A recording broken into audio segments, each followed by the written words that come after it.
In the days of Elisha, the prophet, in the town of Shunem, there lived a wealthy woman and her husband. This woman was kind and discerning, and whenever Elisha passed through their town, she urged him to stop and eat with them. Over time, she saw that he was a holy man of God, and so she said to her husband, "Let us build a small room for him on the roof and furnish it with a bed, a table, a chair, and a lamp. That way, whenever he comes, he may stay there." Her husband agreed, and they built the room. From then on, whenever Elisha visited Shunem, he stayed in the upper room. One day, while resting there, Elisha said to his servant Gehazi, "This woman has been very kind to us. Ask her what we can do for her. Perhaps she needs something from the king or the commander of the army."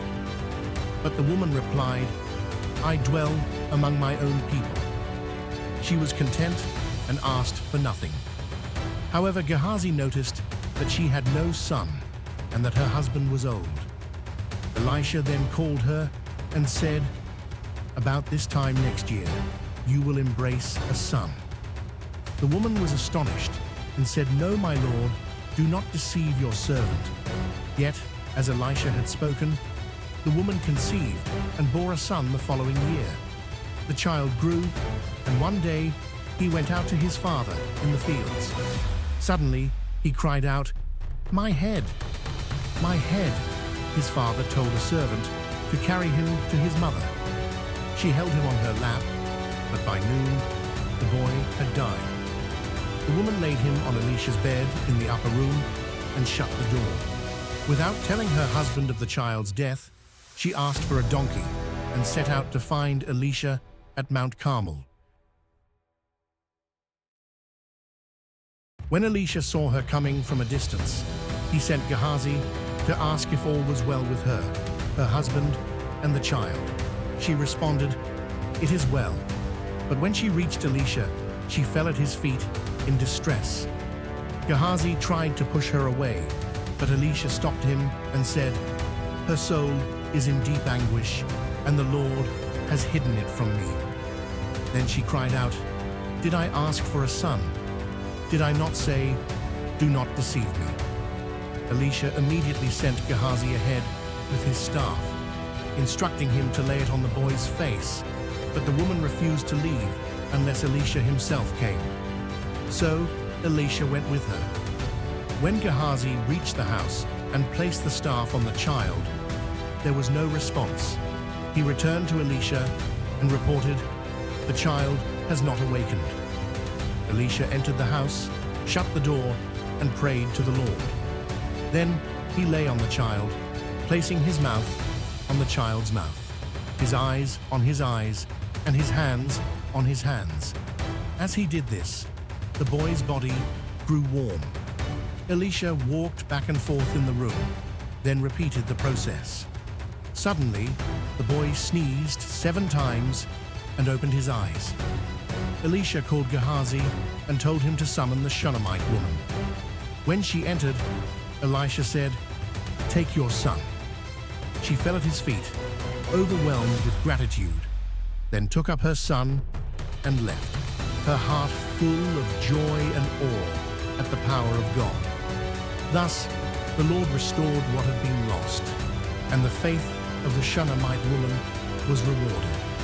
She had trusted in the man of God, and through him she saw the goodness and faithfulness of the Lord. This story of Elisha bears a striking similarity to a miracle performed by his predecessor, Elijah, in 1 Kings 17. During Elijah's stay in Zarephath, he was hosted by a widow who provided for him during a famine. Her son fell gravely ill and eventually died. Distraught, the widow cried out to Elijah. He took the boy to his upper room, laid him on the bed, and prayed earnestly to the Lord. Elijah stretched himself over the boy 3 times, and the Lord restored the child's life. Elijah returned the boy to his mother, saying, "See, your son lives." These 2 stories share many themes: hospitality, loss, faith, and miraculous restoration. Elisha's miracle directly reflects his anointing by Elijah, as Elisha had asked for a double portion of Elijah's spirit before Elijah was taken to heaven. The raising of the Shunammite woman's son demonstrated that the same God who worked through Elijah was now working powerfully through Elisha. It also showed that Elisha had fully stepped into the prophetic office and mantle passed down to him. 5 important lessons from the story of Elisha and the Shunammite woman. The power of hospitality. The Shunammite woman's hospitality created an environment for blessing. Her willingness to serve Elisha led to the fulfillment of her deepest longing, the birth of a son. This teaches us to be generous and open-hearted, as blessings often follow acts of kindness. God's faithfulness. The story underscores God's faithfulness to his promises. Though the woman doubted Elisha's prophecy at first, God fulfilled his word. Even in the darkest moments, God's promises remain true. Persistence in faith. The Shunammite woman's determination to find Elisha and refuse to leave until he came with her shows the importance of persistent faith. She knew where to turn in her time of need and did not give up until she saw her miracle. Intercessory prayer. Elisha's actions highlight the power of prayer and intercession. Rather than relying on his staff or Gehazi, Elisha prayed fervently to the Lord. Miracles often come through heartfelt, persistent prayer. God's sovereignty over life and death. Both Elijah and Elisha's miracles of raising the dead demonstrate God's ultimate power over life and death.